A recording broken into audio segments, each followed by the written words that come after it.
कधीच नाही चुकणार तुमचे फेवरेट टीव्ही शोज झी5 सोबत, तेही एकदम फ्री। मी चारूवर अंत्यसंस्कार केले, तिचा शेवटचा चेहराही मला दिसला नाही। एका अर्थी बरंच झालं, तिचा हा हसरा प्रसन्न चेहरा माझ्या आठवणीत कायम राहील। बाबा सॉरी, खरंच सॉरी, तुमच्या नको असलेल्या आठवणी जाग्या झाल्या। I am sorry. नाही बाळा, हरकत नाही, हरकत नाही। तुला सगळं माहिती हवंच नेमकं काय घडलं होतं। जे घडायचं होतं ते घडून गेलं। माझी चारू तर गेली, पण बाळा या घरासाठी चारूच्या जागी आता तू आहेस, आणि म्हणून मी म्हणतो या घराचा सगळा कारभार तू चालवायला हवास। अक्षरा कदाचित उद्या भुवनेश्वरी या घरात परत येईल। मी तू सांगतेस तसं तिच्याशी वागेन। तू सगळ्या गोष्टी तुझ्या हातात ठेव, तिच्याकडे जायला नको या घरचा कारभार। या घरात सुख शांतता फक्त तुझ्यामुळे येईल। तू आणि अधिपती या घराचं चैतन्य आहात। तुम्ही दोघं मिळून या घराचं वैभव परत आणा प्लीज अक्षरा। बाबा प्लीज म्हणून पर्क करणार आहात का आता? या घराचं सुख शांती चैतन्य आपण सगळे मिळून परत आणणार आहोत। तुम्ही आता जास्त विचार करू नका, शांत राहा, सगळं ठीक होणार आहे।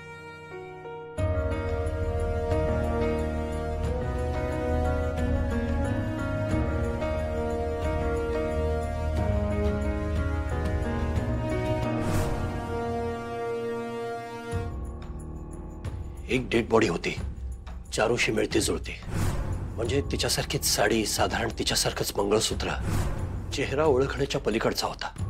नाही नाही, म्हणजे त्या चारुलता मॅडम नक्की गेल्यात हे कुणीच पाहिलेलं नाही। बाबा म्हटले की ज्या बाईच्या अंगावर चारुलता मॅडमचं मंगळसूत्र होतं, साडी होती, त्या बाईचा चेहरा ओळखू येत नव्हता। काय असेल नक्की? चारुलता मॅडमना काही करून शोधावं लागेल, त्यांना भेटावंच लागेल। हो ऐका मास्तरीन बाई, आपण हो कसला विचार करायला एवढा? कोणचं गणित सुटणं आता? गणित? हा हो, गणित नाहीच सुटत आहे खरं तर। त्या ज्या भेटल्या मला चारुलता मॅडम, त्यांचं आहे का आता? तुम्ही बसा बरं आधी, तुम्ही तर बसा। अजून तेच एवढंच का तुमच्या? मी तुम्हाला सांगितलं ना? अहो मी तुम्हाला सांगितलं ना, तुम्हाला नाही का असं वाटत आहे की त्या जिवंत असू शकतील? नको सगळंच काहीतरी काय सांगायला आहे। एवढी वर्ष झाली, आमची खरी आई जर यायची असती तर आली असती घराकडे आत्तापर्यंत। मी एवढा लहानाचा मोठा झालो, आत्तापर्यंत फिरकली नाही गावा। आणि तुम्ही ह्यो प्रश्न मला विचारू नका, स्वतःला बी विचारून घेऊ नका, डोसक्याला ताप करून घेऊ नका। ऐका, आमच्या बाबाला तर ह्यातलं काय सुद्धा सांगू नका, येरबाडल्यावनी करेल ती। आधी जड्यावनी बडबडत्यात, या ऐकल्यावर अजूनच बडबडायला लागती। आणि घरात तर घरात त्यासने जर कळलं की या बाहेर भेटल्यावर त्या बाई कोणतरी बाहेर रस्त्यावर फिरतील बडबडत उगाच काहीतरी विचारत, आईसाहेबांच्या अब्रूची दिंडोळी, तसं नको, कळलं ना? असं काय बोलताय? मी कुठे कोणाला सांगितलं? उलट तुम्हीच आजींना सांगितलं ना। काय ना मग तो विषय नंतर झाला, टाळला की संपला विषय तो। तुम्ही आता उगाच आम्हासनी बी खोटी आशा लावू नका। आमच्या खऱ्या आई परत येण्याची, आमच्या ज्या आई साहेब आहेत त्यांच्यासाठी प्रार्थना करा, त्या लवकर सापडून देत, त्या लवकर घराकडे येऊन। झोप तुम्ही, झोपा तुम्ही बी।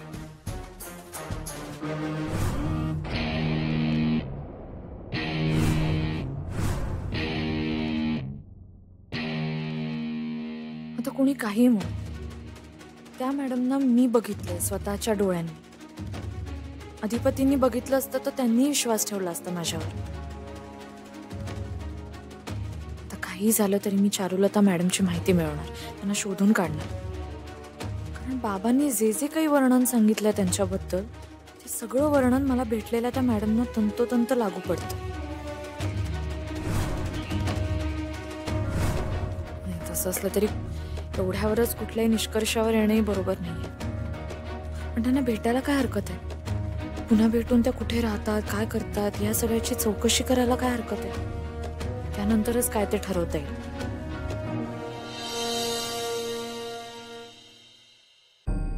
हाय अंबाबाई, सध्याला रोज जे गारणं घालतीये त्याला कटाळू नकोस बाई।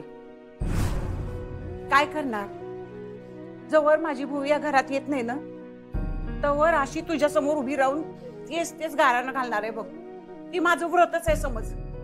आई लय काळजी वाटते ग माझ्या पोरीची, लय काळजी वाटते. आजी नका काळजी करू, मॅडम येतील आता लवकरच परत. अगं तिनं परत फोन बी केला नाही बघ. एक फोन आणि एक पत्र, नंतर काय संपर्कातच राहिली नाही बघ ती. म्हणताना लय काळजी वाटते. साहजिकच आहे हो, पण मला सांगा, तुम्हाला या घराला अधिपतींना सोडून अशा किती दिवस राहतील त्या बाहेर? आत्ता त्या सगळ्या गोष्टींचा विचार करत असणार आहेत, त्यांना वेळ लागेल थोडा शांत व्हायला. एवढं तरी कशाला थांबायचं तिनं, यायचं की घरी. आता तर अधिपती बी आलाय, म्हणताना जावई बापूसनी काय बी बोलता येणार नाही. कशा बाई एवढा राग धरायचा, ठेवायचं की थोडा बाजूला. मला तुमचं म्हणणं अगदी पटतंय.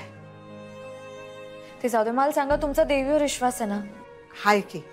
होईल सगळं व्यवस्थित. अगं तिच्यावर विश्वास आहे, तिचा आशीर्वाद आहे, म्हणताना मी तिला रोज गारानं घालते. बघ बर, तुझी पूजा कर, मी येते.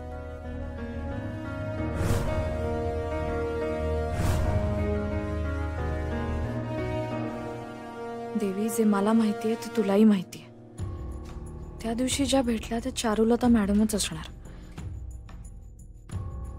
आणि बाबांनी पण मला जे त्यांच्याबद्दल सांगितलंय त्या सगळ्यावरून मला असंच वाटतंय की त्या त्याच आहेत.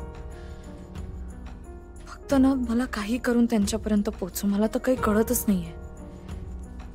त्यात जर अधिपतींच्या खऱ्या आई असतील तर मला त्यांच्याकडून सगळं जाणून घ्यायचंय. आता तूच काहीतरी चमत्कार घडवून आण.